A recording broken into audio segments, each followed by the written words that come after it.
بسم اللہ الرحمن الرحیم۔ روزے کا فدیہ کس آدمی پر ہے اور کون سے روزے کا فدیہ دینا ہے اور کس وقت دینا چاہیے اور کتنا دینا چاہیے فدیہ؟ تو یاد رکھیں، فدیہ جو ہے وہ اس آدمی پر ہوتا ہے جو بالکل معذور ہو گیا ہو، اب اس کے اندر روزے رکھنے کی طاقت بالکل بھی نہیں ہے، یعنی وہ اتنا بیمار ہو چکا ہے کہ اب یہ آدمی روزہ نہیں رکھ سکتا۔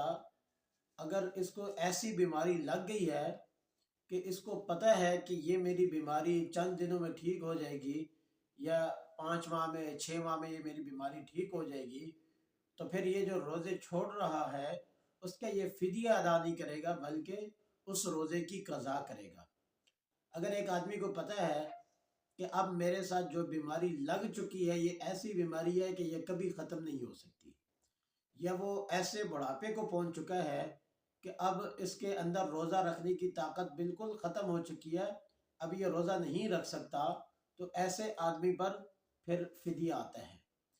اور یاد رکھیں کہ ایک روزے کو چھوڑنا، بلا وجہ کسی روزے کو چھوڑ دیا، تو اگر ساری زندگی اس روزے کی قضا کرتا رہے تو پھر بھی اس کا ثواب نہیں پا سکتا۔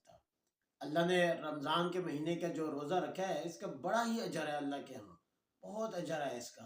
اگر اب اس سے روزہ چھوڑ دیے جان بوجھ کر، تو پھر غیر رمضان میں بے شک گرمی کے بھی روزے رکھتا رہے تو اس ایک جو اس نے روزہ چھوڑا ہے رمضان کا، اس کا ثواب اس کو نہیں مل سکتا۔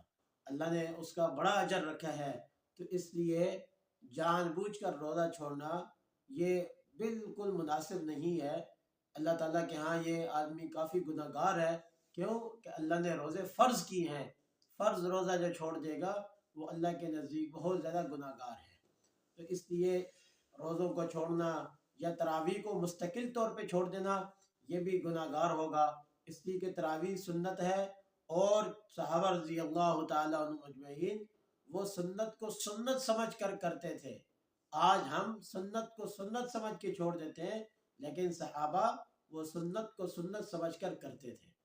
تو اب روزہ کا جو فدیہ ہے وہ کتنا ہے یہ سمجھ لیں۔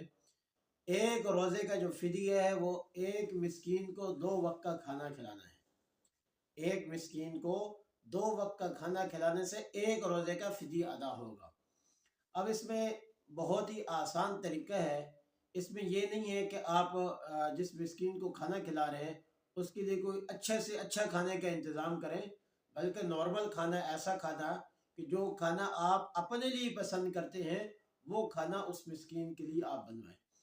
جیسے گھر میں جو بھی چیز آپ کی پک چکی ہے وہ اچھی سے اچھی چیز ہو، آپ وہ مسکین کو 2 وقت کا کھانا کھلا دیں تو اس سے ایک روزے کا فدیہ ادا ہو جائے گا۔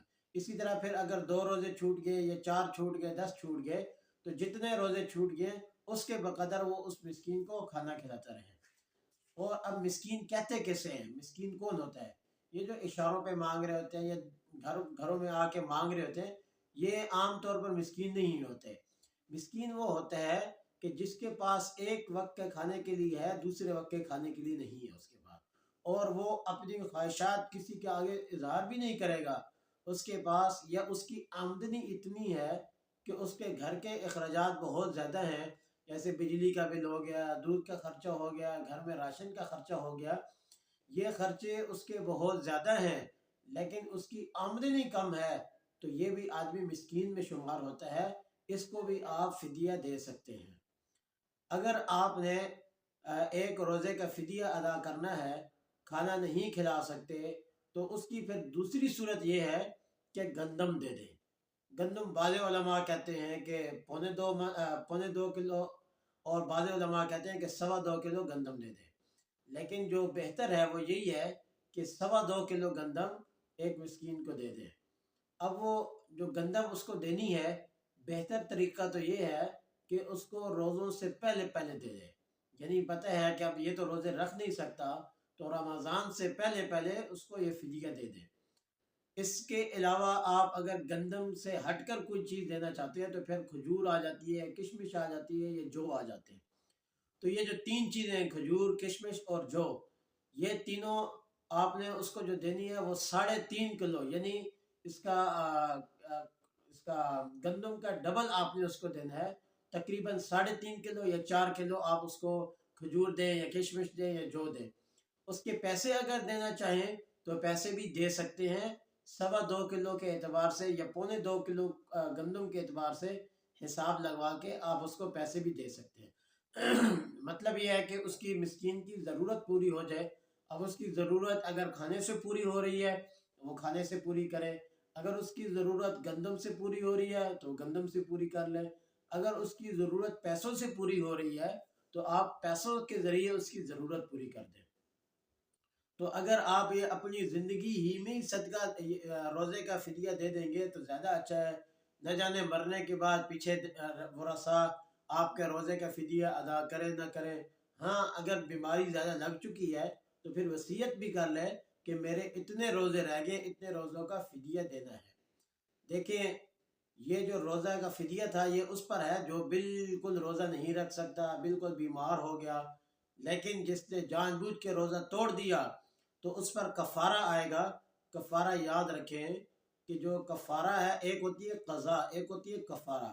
قضا تو یہ ہو گئی کہ کسی کا روزہ رمضان میں ٹوٹ گیا کسی بیماری کی وجہ سے یا کوئی اور مجبوری آ گئی، اس مجبوری کی وجہ سے اس کا رمضان کا روزہ ٹوٹ گیا ہے تو اس پر قضا آئے گی، پھر کفارہ نہیں آئے گا۔